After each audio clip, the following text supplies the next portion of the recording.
Bienvenidos a todos. Buenas tardes.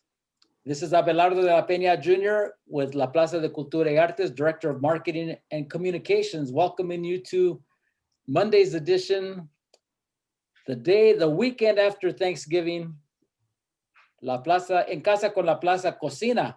As you know, every Monday we have our food demonstrations, the best cuisine in the world, Mexican cuisine, of course. We have the best chefs, restaurant owners, caterers, food historians talking about Mexican food. And to welcome today's guests, we have with us Jimena Martin, the Director of Programming and La Cocina. So please welcome to Jimena Martin. Thank you, Abelardo. Thank you, everybody. Hope everybody had a nice Thanksgiving. Yes, so we're always looking how we can support our local vendors and chefs.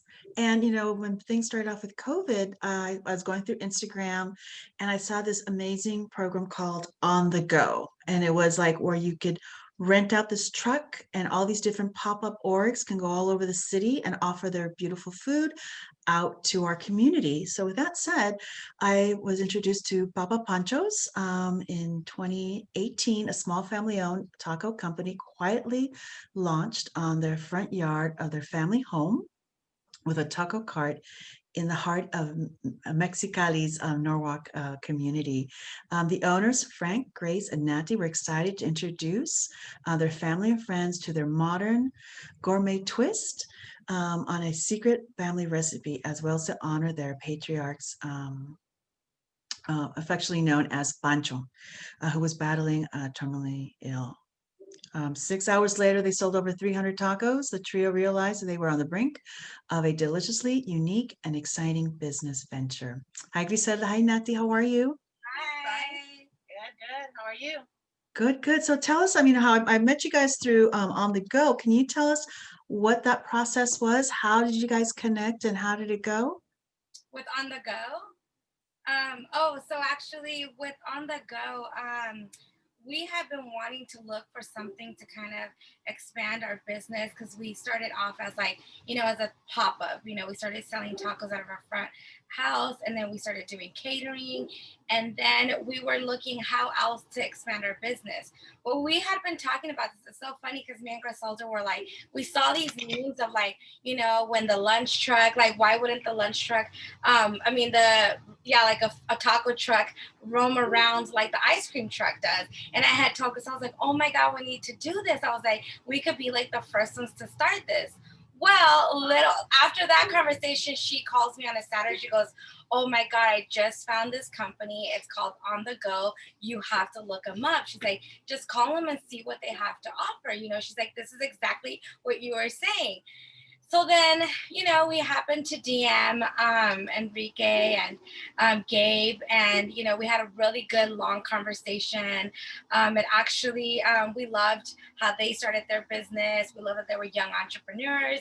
And because we were one of the first ones to hop on to, their program, they gave us a trial. And the first day that we did it, it all worked out. So the first time that we did it in I think it was mid city in LA. Yeah. And it was amazing.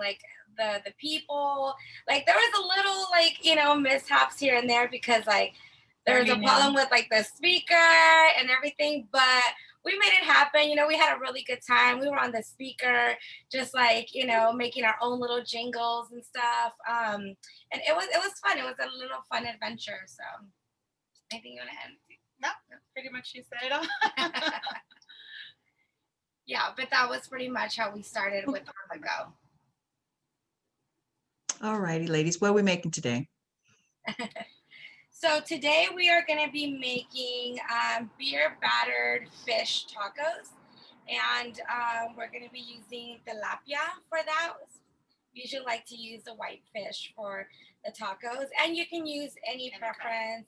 If you want to use cod, we also do shrimp beer batter tacos. So today we wanted to do the fish ones. So we have the tilapia, and then. So with the tilapia, we kind of they're already in fillet, so we just kind of cut them in strips. Make sure that they're not too thick or too thin. They're just right in the middle. You want to cut one, show them how to, how big they should be. And then we have like different ingredients like toppings. So what I started doing when I first started doing the tacos, it was because of my mom. And she was just basically kind of just doing the cabbage, the white and cabbage and mustard and ketchup. And those were the ingredients that would go on the taco. But I kind of wanted to change it up. So I started doing a Pico De Gallo, and we put mango. So we kind of just dice up the tomatoes. We add some onions, white onions, sweet onions, doesn't really matter. And then we diced up the mango and cilantro, and that's how we do our Pico De Gallo. Then we add some cabbage. We use the purple cabbage and the white cabbage as well. And we shred that, like, we don't dice it, but we kind of just make it seem like it's shredded. Not too thick, but it has to be like thin. And we add those. And we also incorporate the purple onions. But they're pickled onions. So, you're gonna use the red or the purple onions, and then we pickle them. We had already pickled them because we like to leave them at least overnight. So what we do is like we pickle them with a little bit of distilled vinegar, and then we put lime, oregano, and a little bit of salt. So that is what the pickled onions look like, and I'll kind of give you like a little close up. So you pretty much just kind of want to cut them really thin so that it's a little garnish to the taco, and I just wanted to show you guys. So when we cut the strips, you're gonna, it's a fillet, and this is how you kind of want to cut it. I don't know if you can see the size. So they're about 5 inches, 1 by 4? I want to say it's more like a 2 inches in the width. So they're like this, but they're the fillet that we're using, the size that we're using is a 5 by 7 ounce. So that's the size of a fillet, which is this size. And out of this size, you're gonna get about like 4 strips. It also depends on how big you want your strips, but we like to do them where they're not as thick, pretty much. So for our toppings, so we do the beer battered fish and shrimp tacos. We do the mango pico de gallo, which if you guys, eat your traditional Baja tacos, it's usually just a pico de gallo, but we wanted to add something extra to it. So Griselda, came up with adding the mango pico de gallo, or the mango to it. You're gonna have your 2 cabbages, which is your green and your purple, your pickled onions, and that's pretty much all of the toppings that the taco is gonna have. And then we're gonna go into how we do our batter. So for right now, we're just gonna prep all this, and then we'll go into the batter, and then we'll go into how you deep fry the fish. Cool. Okay, so tell us a little bit more, since like from the side sale, you guys sold 300 tacos in a day, and then you guys found On the Go. What have you guys been doing after On the Go? How did all that work out? So after On the Go, so when we first started doing the pop-ups, catering is what really took off on our business. So we're still doing the catering, like we do like for smaller private parties. So we've been busy doing private parties, and then we also do curbside pickup, and we do curbside pickup out of our Norwalk house and in Myrna Valley, which is where Griselda lives. So what we do is like we'll just put on our stories like that we're gonna be doing curbside pickup from Saturday between 1 to 4, so that everybody will DM us their orders. Then we'll go ahead, and we have like a special menu that we do for these curbside pickups. One of the most popular items are obviously the fish and shrimp, beer batter tacos, but then we also added a surf and turf burrito. And we also do like a rice bowl, which is a cilantro lime rice. And it has like either grilled shrimp, asada on it. So it's a surf and turf rice bowl. And then we put all of our toppings that we're using here onto our rice bowl. and we drizzle our sauces on there. So doing the curbside pickup, still doing the private caterings. We're trying to finalize a deal to do, I don't know if you're familiar with locals only. I was just going to ask you, because I was through your Instagram, I was seeing that you were posting with them. Yeah, so when we were with On The Go, when we, did a couple sessions for On The Go, we were working with locals where they pretty much, it's a community of like small food vendors like us, and it gives them a platform to be able to utilize a commercial kitchen, and everybody specializes in their craft, you know what I mean? So like for us, we did like Taco Tuesdays. We started doing Tuesday, Wednesday, Thursdays, and Fridays. So then we have Saturdays and Sundays open for us to do for caterings, and then to also do more with On The Go. So right now, locals is, they had to close due to COVID. So like I want to say in July was like our last month, right? July was our last month. So then we've taken this long break, and he just gave us a call that we're hoping that, maybe by January we can start up with a different location. So cross your fingers that there's no more closures. Absolutely. Absolutely. That's just so good to hear your stories. We all have our fingers crossed for our fellow restaurateurs, pop-up chefs. I know right now is it's not a good time. It's tough right now, but you guys have been catering. That's wonderful for small independent parties. We have some hellos. We have Ola from Studio City from Stephen Palma. And then Beth says, great variation on your on the onion ceviche. And then maybe escabeche, I think that's what they meant. And then we have Susan Silvertooth from Tucson, Arizona. Gracias for someone who is just starting out as a caterer. What is the one good tip to share? What do you think? It's hard. It's difficult, especially like us. We had no clue what we were doing. Like I would just cook at my house. I had no clue of how to even do or start up a catering business. So we kind of just took it with the faith of God. Yeah. And, we just kind of took it like we were catering to our own family. Yeah. So I think that helped us out a lot. And don't get nervous. Like anything that you're going to do as starting a business, there's always going to be some kind of struggle, but don't give up. And I think that's what kind of helped us, that we didn't give up. We kept going. Probably ran into like certain situations, but we managed. And so, yeah. Yeah. And like she was saying, have fun with it, but also like be very organized, because the number one thing that like we even till this day kind of run into is like you're always gonna miss like one thing here or there, but if you like really get yourself a list, so whatever it is that you are doing, make sure you have a list, you're crossing everything out, you have all your tools that you need, have fun with it. Like I think the reason why we have been so successful with our caterings is because we treat, like when we cater to parties, we feel like we're part of the family, and they treat us like they're part of the family, so we're out there like partying with people, like we're like cooking, and we're like, it's family. You're there to like be like, in a part of the party as well. And always smile. Don't be like with the prune face, because they don't like that. And even if something goes bad, like it's okay. They don't know, you know what I mean?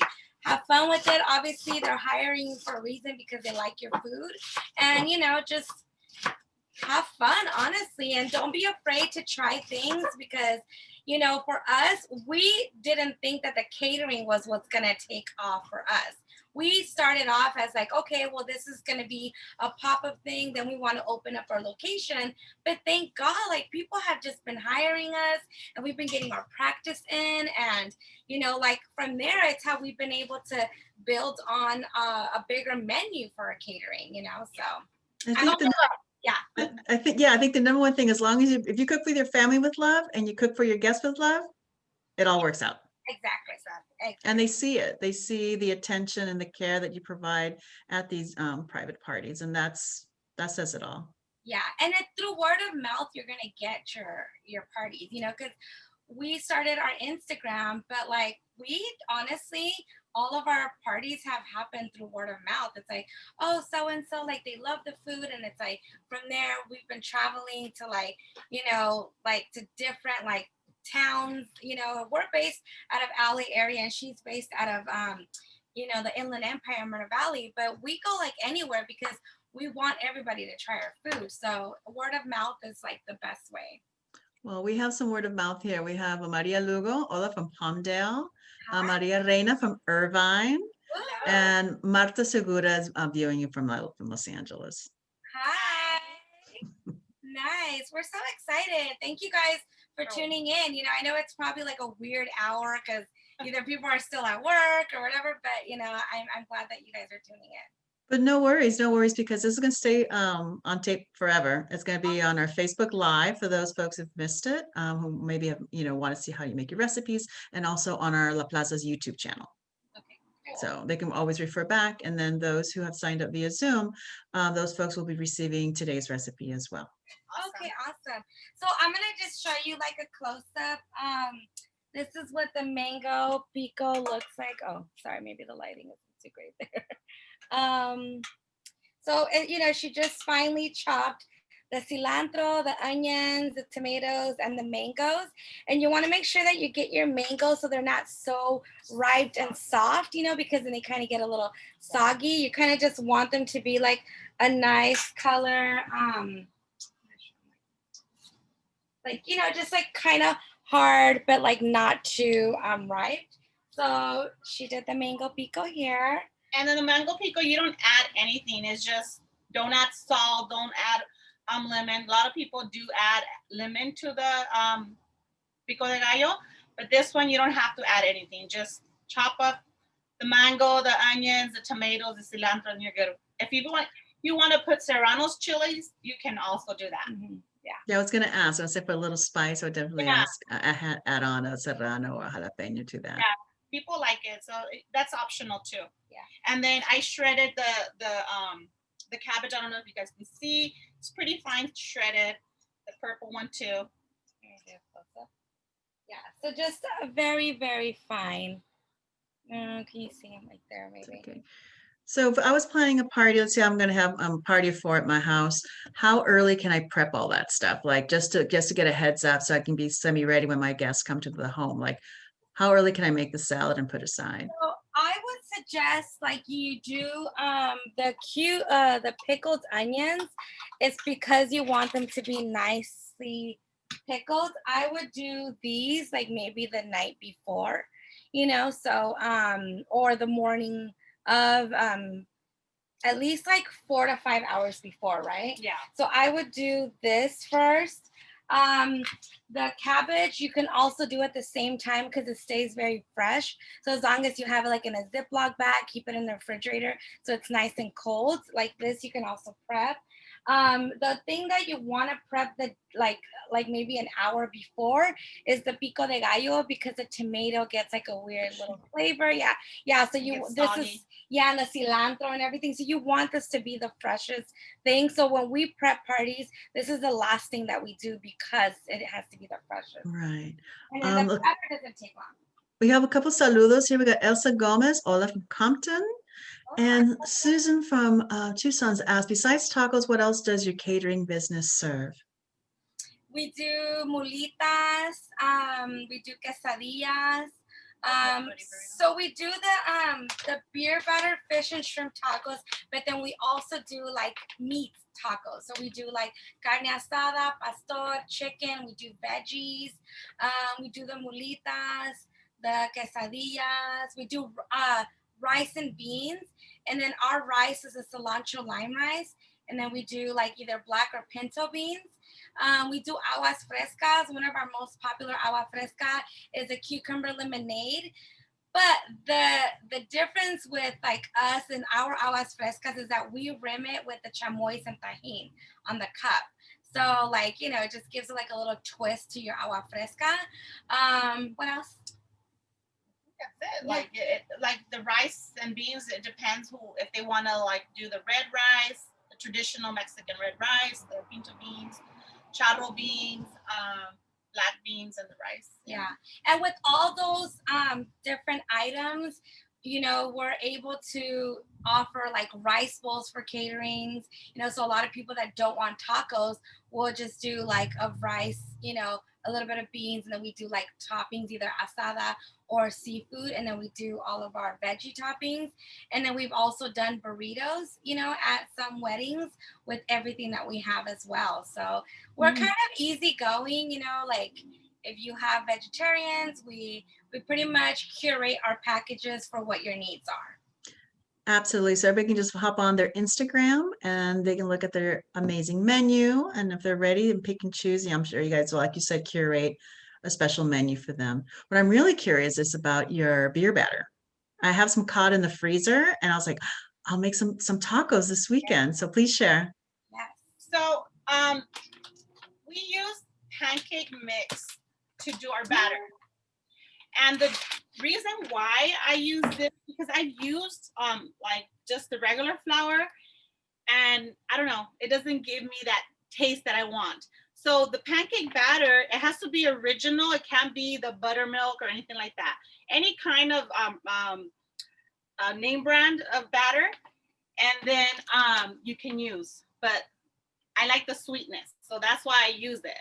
So for that, depending on how many people or how many tacos you're gonna make, you know, you're gonna use quite enough if it's like a lot of tacos. But if it's only for you, for the house, probably use like 2 cups of flour.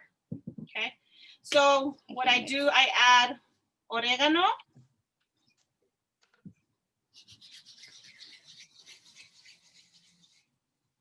Okay. And I add some mustard.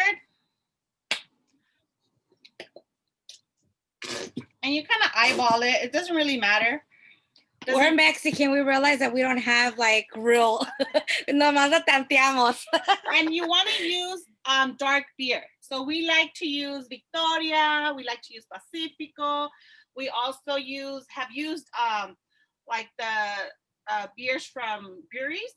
So the 805 IPAs. So, but we usually use Victoria.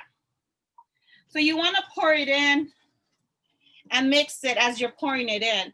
You don't want it to be too lumpy. You don't want it to be too really thin. So it's just right. Like if you're gonna do pancakes. Whose recipe is it? I love the idea of pancake mix. My mom. Mom. My mom actually taught me how to do it. She really didn't do it that often, but when she did, I did pay attention. And I don't know where, I just said, you know what? I called Maddie and I told her, I have this recipe that I want to see if that would be good to do caterings, because caterings most of the time is tacos, like the asada tacos, chicken tacos, the traditional. So I just told her, you know what, I want to be different. So that's how I kind of came up with the idea of doing a catering business with Maddie. But the recipe for this, my mom. So thank you, Mom. Gracias. And you don't have to add salt, pepper. It just really depends, because everything else that we put into the taco, it already has seasoning. So so it just really depends if you want to have that extra taste. But I don't really put any seasoning on it. I just want to confirm your location because Olivia Kress is asking, where is Papa Pancho's? Where's your home base? We're kind of everywhere right now. We don't have an exact location. We, like what I was saying earlier, is that we could offer like curbside pickup, you know, so that way there's no physical contact right now, just, you know, to be safe.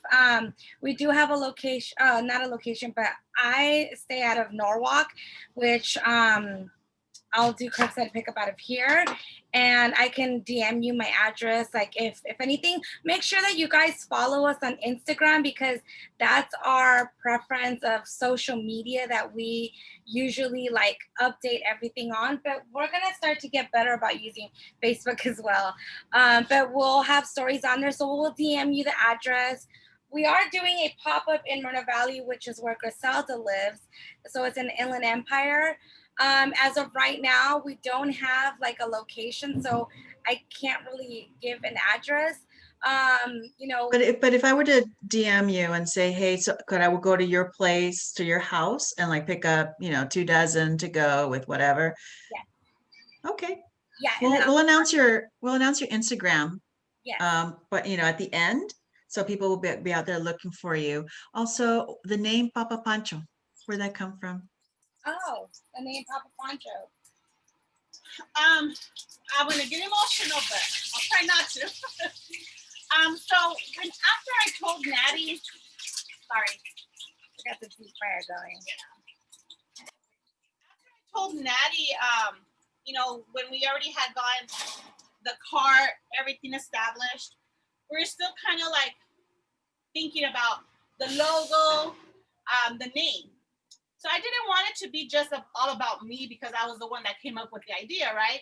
So I wanted it to be something that it was gonna represent us three. Because Natty's my sister-in-law, she's married to my brother. So I told her, well, why don't we call it Papa Pancho? Because my dad, rest in peace, his name was Francisco, and Natty would always call my dad Papa Pancho.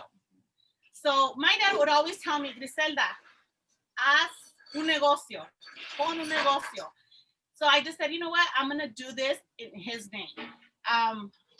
He was still alive when we had the event, so we said the name is gonna be Papa Pancho's to represent him, and the logo, because he did have a mustache, and because we do fish and shrimp tacos, we wanted to kind of like Two fishes. Two fish that look like A mustache. Yeah. I don't. So basically, it's so the two fishes. Those are two fishes, but they look like a mustache. Let me see. You probably can't see it. That's a really sweet story.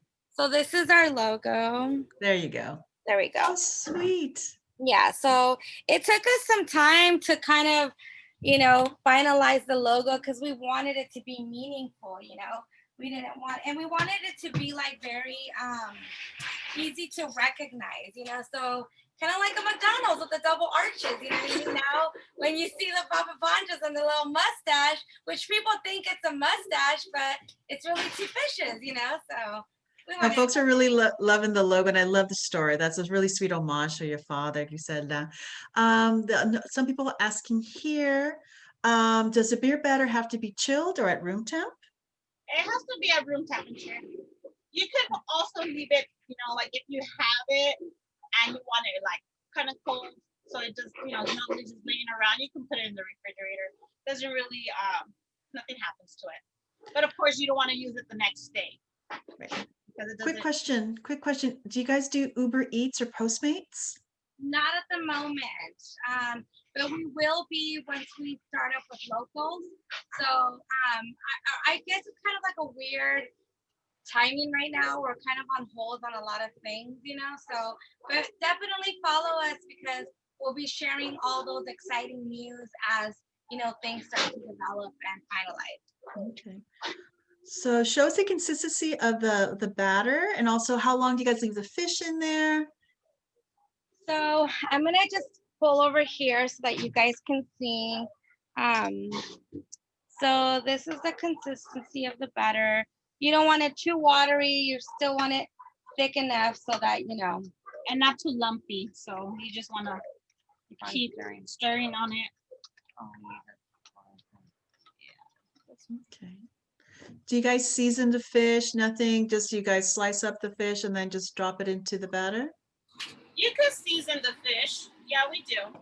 You can use garlic seasoning. That's what we usually use. Or Nor Suiza, like the powder one, the Nor. you can use that, but mostly the garlic seasoning.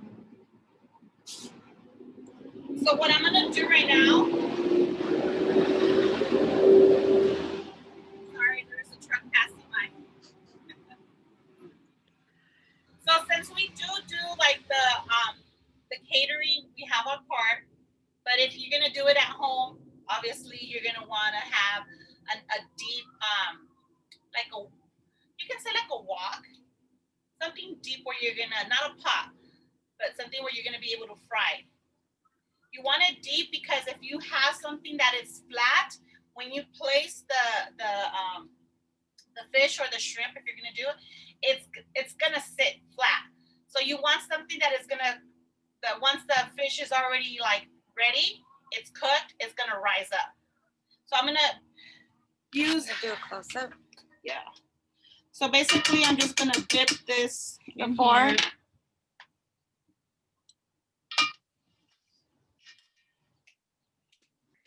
And you want to just make sure that everything's covered.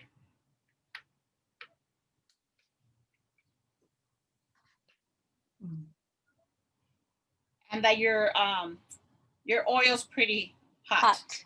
What kind of oil do you ladies use? Canola frying oil. It really depends on also, you know, if you guys can use definitely olive oil. I'm gonna step away a little bit because this is our commercial like truck, cart. I mean, this is the first one that we started, that we bought for our events. So it's a pretty big cart. So it's in there.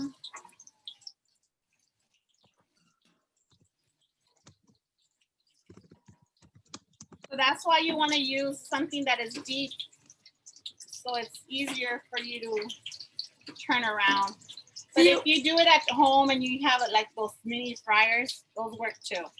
I don't like to use the basket because the batter gets stuck on it. So maybe like a couple of seconds or like maybe 1 minute at the longest. You just want it to get a little crispy. See how it's a little crispy and brown right now? That was fast. Yeah. So less than a minute.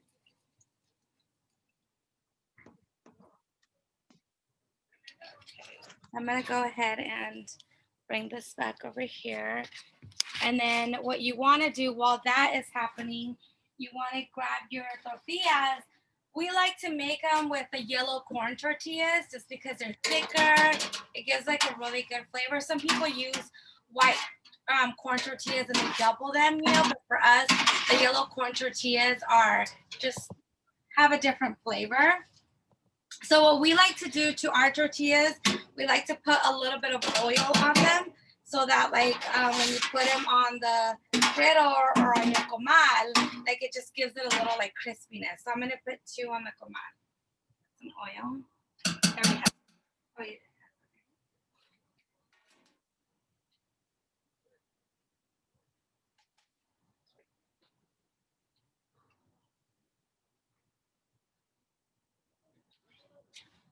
Yeah, any other questions?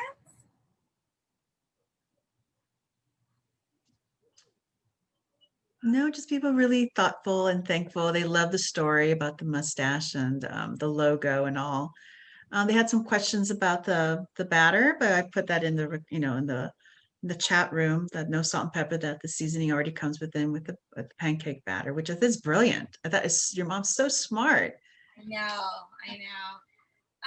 One thing that I wanted to touch on, like that we didn't really like talk about, but Griselda brought up, is like when we were doing like our pop-ups, we did actually start collaborating with like food influencers, and we had a food influencer by the name of the Head Foodie, and he actually is from Mexicali, which is where Griselda and Frank are in the family are from, you know, so they all are from Mexicali, Baja California.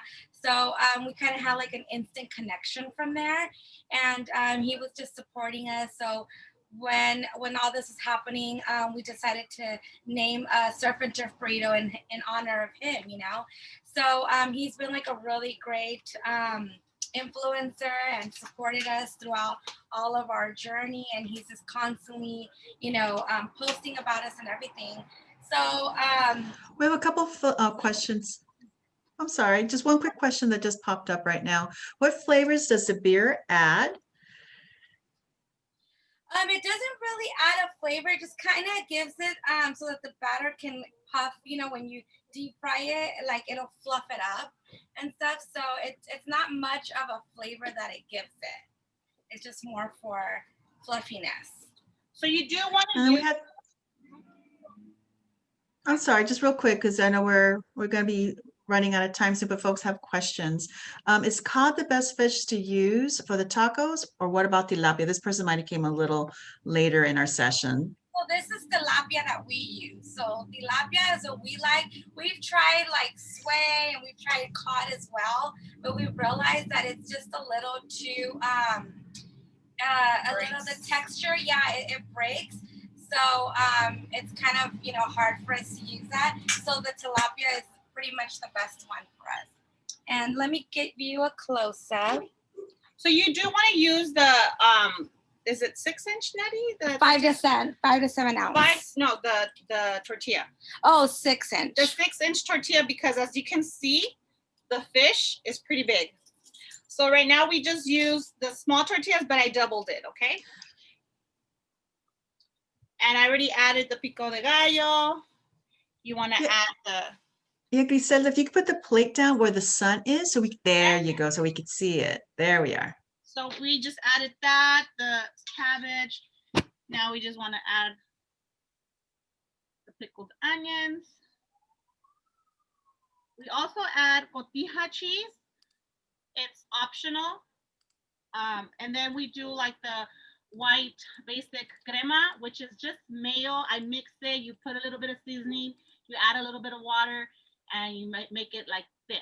So one thing that I did want to point out is that, okay, so we did not give you guys our secret recipe to our sauces, but because of course that's our moneymaker, and that's how we're different.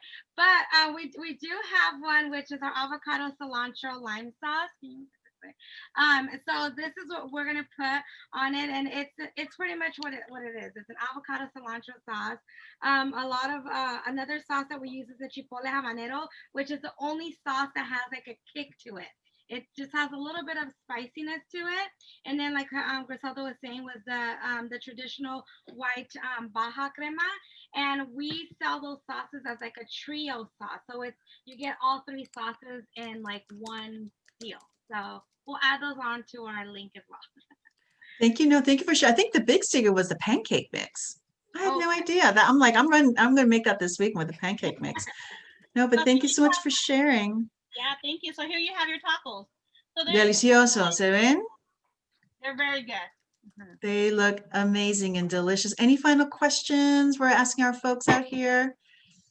Oh, and then the third person that was missing actually just got here from work. This is Panchito. Hello. Hi, Panchito. How are you? My husband, and that's Consaldo's brother. So it's the 3 of us. You want to come on here? Okay. So it's the 3 of us that started this together.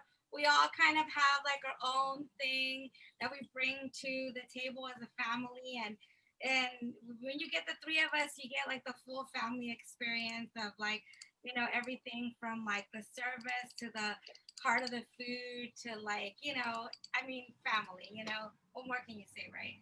Well, once, at La Plaza, we have all these outdoor events, music, concerts, movies. Once where everything's green lighted for us to be outside again, I would love to have you guys be one of our caterers for one of our events.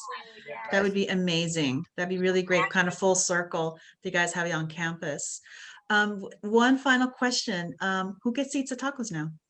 Me, I just got home, so from work. I'm ready to go. Good answer. Well, to finalize before we get going, please one more time, your Instagram accounts, your Facebook account, let people know how we can contact you for your delicious tacos. So Instagram and Facebook is both Papa Pancho's Tacos, and it's just Papa Pancho's Tacos. Make sure that you guys look for our logo. It's, it'll just be the Papa Pancho's with like the mustache We're the two The two fishes. fishes. And that's pretty much our handle. On there, you can DM us, you can message us. If you guys want to email us, you guys can also email us for like, catering quotes or, any news. We're in Papa Pancho's catering at gmail.com. So. Yeah, and then in our social media, you'll have our our cell phone numbers, our emails. We're always checking our DMs like every day, so we'll get back to you guys immediately. Amazing marketing. Thank you, Nathy. Thank you guys so much for sharing your family story. Again, I can't wait to riff on my own tacos this weekend. But again, thank you so much for sharing your family stories. And with that said, I pass it to my compañero, Averaldo. Well, thank you so much. Oh, that was amazing. I'm jealous that you get the tacos and we get to enjoy them visually and in our imaginations. But someday soon, we will all be able to enjoy them in person. Yeah. From KK Bryant says, thank you, ladies, so much for sharing with us. Susan Silvertooth says, thank you, La Plaza and Jimena Martin for making this possible. I love these sessions. Yeah. So thank you, Susan. And then from Michelle Godinez, thank you, looks delicious. I can't wait to try making these. So as Jimena mentioned, we will be, to those of you who are registered on Zoom, you'll be receiving an email with the recipes. And we'll also be posting this on our Facebook page, along with the Facebook Live and on our YouTube page at La Plaza LA. We'll be posting the recipe there as well. Not the secret part of it, but everything else that you shared with us. Thank you.